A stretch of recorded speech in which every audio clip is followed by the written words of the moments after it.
again for inviting me, and indeed, good morning. Okay, so as Nuno said, I'm going to talk about virtual cities and urban models.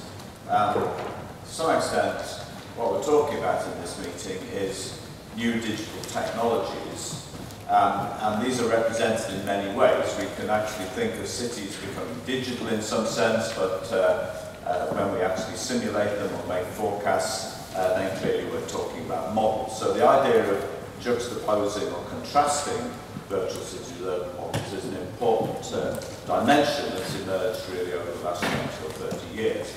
Now I should say that you can see from this slide that earlier on this year my group introduced me to tweeting, and what I will do is tweet the contents of this lecture. I'll also sort of put them onto my website, or my blog basically, and just bring that up. So if you want to see the PDF of this particular presentation, then I will actually post it later today so that you will actually have everything that you see before you in the next 45 minutes or so, then you'll have available. Okay, so, and that's the address, and I'll mention it again at the end. So let me tell you what I'm going to do.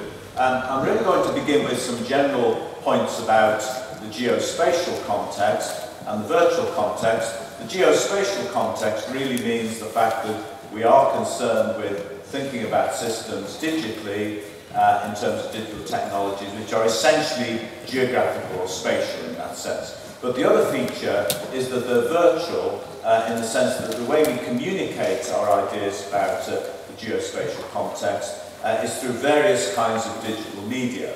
And in this particular talk, I'm going to really talk mainly about models, but at the same time talk about the media which models are used to represent in this context, the way in which models are represented. Because the media represents the virtuality, the models themselves are to some extent independent of the fact that we're building them using computers in a digital context.